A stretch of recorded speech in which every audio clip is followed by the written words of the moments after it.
All right, so I'm going to move on to some relationship advice here. And one that I think you'd find pretty interesting for this topic is this one's called When Do You Stop Fighting for It? Oh, man, there's a few paragraphs, so This may take a while. hang in. You know what? Do you want to read these? I want you to read for once in your life. Oh, yes. Didn't Guys, I swear I've done one before. Here we go, episode 63, and here you go. I swear I've done one before. Nope, you've never read I've any done of like these. one, I You've think. never read any of these. Okay. All right, hold on, Missy. Sorry, baby.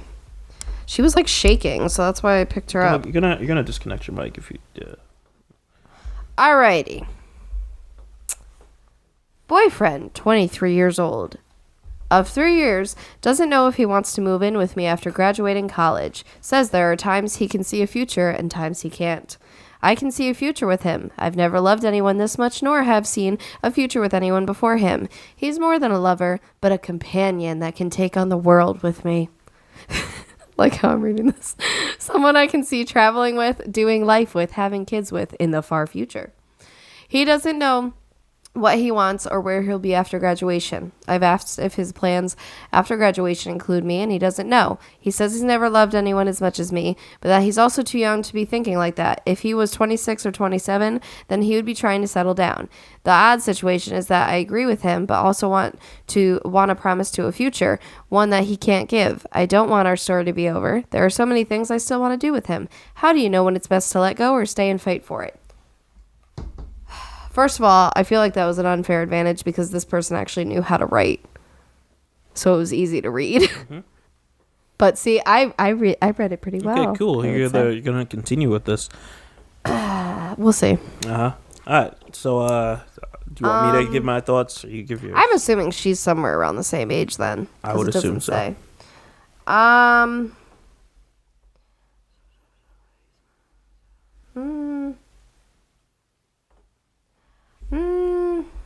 Dog. I don't know. This is a tricky one.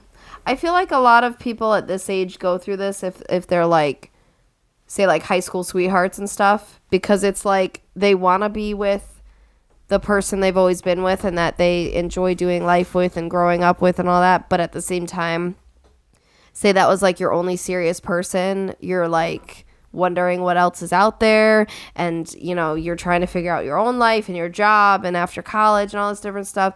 So like it's tricky.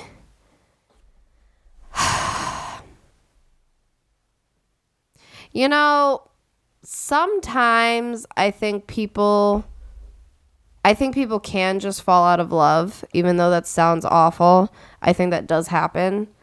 And sometimes I think people get to the point where like, this is a good person, like you're a good person as you are, and like we have fun together, but is it more than that? Like, is it enough to be like a lifelong relationship? Like, I don't know how else to say it, but because for this, it doesn't sound like they have issues. It doesn't really sound like, unless she's leaving stuff out, which she might be, but it's like, it doesn't sound like, you know, there's issues underlying why he would be thinking I would assume this. they're leaving things out, because how do you, okay, maybe I'm naive and I'm not fully thinking this through right now,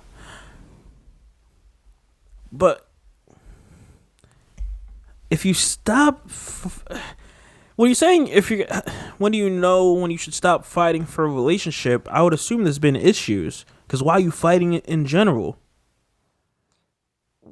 No, because she's saying you have to fight for it because of what he's thinking and feeling. Because obviously, it's a situation where if he's feeling this way, it sounds like he kind of wants out. And so she's saying, you know, do you continue to try anyway and try to change that? Or But see, it takes two.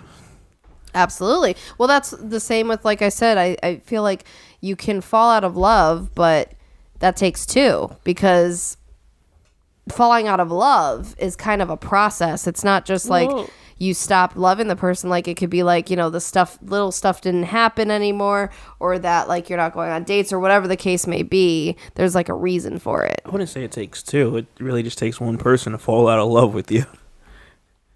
Well, I more so mean there's things that make you fall out of love. You don't just snap and be like, I don't love this person anymore. Yeah, but it takes at least one person out of there to be like, I'm starting to like not love you the way, like I don't feel the same way I felt a year ago. Right, and that's when the other person would then say, is it something I'm doing or not doing? Yeah. Unless that person's just like, all right, bye. You know, then that sucks, but... I feel like it would be based on what the person's doing. I don't know. Or not doing. Well, same thing. It's something it's an issue with them. Mm-hmm. It's hard. Because I didn't have this situation where it was like, you know, just like, oh, kind of separating. It was more like there were issues and we just didn't... different personalities and just things weren't meshing but like it's funny because I think of you and I'm like, I feel like it's also because we were that age, like what she's saying, we were young. Yeah. So like that kind of aided in it and being like, okay, maybe I should just kind of move on type thing, like after all these issues we've had and like it's just not clicking, like because we, you know, we had so much fun together and we were like best friends and like, you know, that whole thing, like what she's saying and the whole, can't picture anybody else, blah, blah, blah. But like there was just this constant like nagging issue and like it just tore us apart ultimately. And I did, like, one day out of the blue, I just kind of woke up and was like, I don't want to do this anymore. And because it kind of just, it was like this vibration of a cord that just keeps happening until finally the cord just snapped. Like, so versus I didn't have it where her, again, she's probably leaving something out like that maybe, where there's an underlying issue. Because it wasn't like perfect and then I was like, okay, bye. That doesn't make sense. But I think it also is, in this case, I was the guy where I was saying, you know, maybe we should move on versus, you know, he was the girl saying like, no, like you're all I've ever known and like I'm still in this and blah, blah, blah. And it's like, it's tough when people are on two different pages with it too. Like one, it's really hard when one person is kind of like what happened the last like 6-ish months of that relationship is I started to mentally check out. So like that ultimately led to me being like, yeah, I'm really done now. So it's hard because when one person is kind of leaving, even if it's mentally, and then the other person's completely fully invested, that's a problem. Yeah. And at that you point, can't make that work. And at that point, if it's like, if it's going to end up with you checking out, then it's like, yeah, go. Like, I may not like it, but why be in this relationship where someone's only going to give you, you know, a certain percentage of themselves, if that. Right. Like, what's the point? I'm putting this dog down. But she was shaking. Oh, cool. Man, my mic. Because that's what I'm trying to avoid, because she's all over this, and we can't, like, ever. I don't know. That's sad, though. It's always sad.